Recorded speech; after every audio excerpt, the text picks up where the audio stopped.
بسم اللہ الرحمن الرحیم۔ السلام علیکم۔ HR وائس اوور میں خوش آمدید۔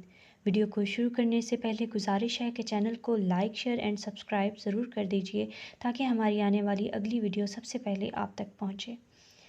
تو آج کا واقعہ ہے بسم اللہ کی برکت کا۔ کہا جاتا ہے کہ کسی علاقے میں قحط سالی پیدا ہو گئی۔ اس قحط سالی کی لپیٹ میں نہ صرف انسان بلکہ چرند و پرند سب اس کا شکار ہو گئے۔ مویشی مالکان بے حد پریشان تھے۔ اس دوران ایک مسجد کے مولوی نے جمعہ کے خطبے میں نہایت یقین کے ساتھ یہ بات بتائی کہ اللہ کا نام لے کر یعنی بسم اللہ پڑھ کر دریا کو حکم دیا جائے تو وہ بھی نافرمانی نہیں کرتا۔ خطبہ سننے والوں میں ایک چرواہا بھی موجود تھا۔ مولوی کی یہ بات اس کے دل میں اتر گئی اور اس بات پر اس کا یقین کامل ہو گیا۔ اس نے واپس آ کر اپنی بکریاں کھولیں اور سیدھا دریا پر چلا گیا۔ اونچی آواز سے بسم اللہ الرحمن الرحیم پڑھا اور دریا کو کہا وہ اپنی بکریاں چرانے کے لیے دوسرے پار جانا چاہتا ہے اور اسے کہا کہ مجھے اپنے اوپر سے گزرنے دے۔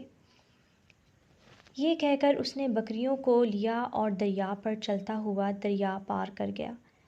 دریا کے دوسری طرف کا علاقہ گھاس سے بھرا پڑا ہوا، درختوں کے پتے بھی سلامت تھے کیونکہ کسی کو یہاں تک آنے کی رسائی نہیں تھی۔ اس نے خوب اچھی طرح اپنی بکریوں کو سیر کروایا اور واپس لوٹ آیا۔ پھر یہ اس کا معمول بن گیا۔ وہ بکریاں پار چھوڑ کر واپس آ جاتا اور شام جا کر بکریاں واپس لے آتا۔ اس کی بکریوں کا وزن دگنا چگنا ہو گیا۔ لوگ چونک گئے اور اس سے پوچھا کہ وہ اپنی بکریوں کو کیا کھلاتا ہے۔ وہ سیدھا سادہ اور صاف دل نوجوان تھا۔ اس نے صاف صاف بتا دیا کہ جناب میں تو بسم اللہ الرحمن الرحیم پڑھ کر دریا پر چل کر اپنی بکریاں دوسری طرف چروانے لے جاتا ہوں۔ یہ بات سب نے سنی مگر کسی نے اس چرواہے کی بات پر یقین نہ کیا کیونکہ یہ ناقابل یقین بات تھی۔ مگر بات ہوتے ہوتے مولوی صاحب تک پہنچ گئی۔ مولوی صاحب نے اس چرواہے کو بلایا اور سارا ماجرا پوچھا۔ اس چرواہے نے مولوی صاحب کو ہی حوالہ بنا لیا کہ مولوی صاحب میں تو آپ کا شکریہ ادا کرنے والا تھا۔ آپ نے جمعہ کے خطبے میں جو نسخہ بتایا تھا کہ بسم اللہ کہہ کر دریا کو بھی حکم دو تو وہ بھی انکار نہیں کرتا، تو میں تو بس آپ کے نسخے پر ہی عمل کر رہا ہوں۔ مولوی صاحب حیرت سے اس کے چہرے کو دیکھتے رہے۔ مولوی صاحب نے کہا بھائی صاحب ایسی باتیں تو ہم ہر جمعہ میں کرتے ہیں، فقط ان کا مقصد لوگوں کا ایمان بنانا ہوتا ہے۔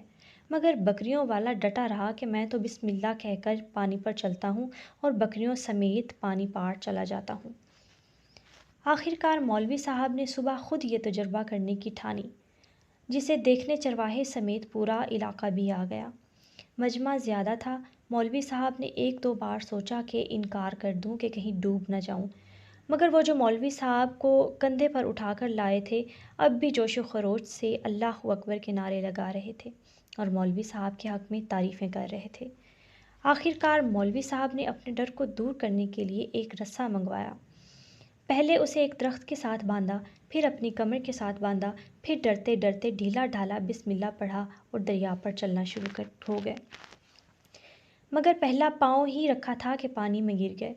مولوی صاحب ڈبکیاں کھانے لگے اور پانی کے بہاؤ میں بہنا شروع ہو گئے۔ لوگوں نے کھینچ کھینچ کر باہر نکالا۔ مولوی صاحب کی اس حرکت نے چرواہے کو پریشان کر دیا کہ مولوی صاحب کی بسم اللہ کو یہ کیا ہو گیا ہے، کیونکہ اس کا یہ روز کا معمول تھا۔ اس کے اپنے یقین میں کوئی فرق نہ آیا۔ اس نے بسم اللہ کہہ کر بکریوں کو پانی کی طرف اشارہ کیا اور خود ان کے پیچھے چلتا ہوا پار چھوڑ کر واپس بھی آ گیا۔ لوگ اسے ولی اللہ سمجھ رہے تھے اور اس کے حق میں نعرے لگا رہے تھے، مگر وہ سب سے بے نیاز سیدھا سادہ انسان تھا۔ وہ مولوی صاحب کے پاس پہنچا اور کہا مولوی صاحب میں آپ کی بسم اللہ کی تعریف سے کافی پریشان تھا، مگر پانی پر چلتے ہوئے مجھے آپ کی بسم اللہ کی بیماری کا پتہ چل گیا۔ اس چرواہے نے درخت سے بندھی رسی کی طرف اشارہ کیا اور کہا مولوی صاحب یہ ہے آپ کی بسم اللہ کی بیماری، آپ کی بسم اللہ کی برکت کو یہ رسہ کھا گیا۔ آپ کو اللہ اور بسم اللہ سے زیادہ اس رسے پر بھروسہ تھا، لہٰذا اللہ نے بھی آپ کو رسی کے حوالے کر دیا۔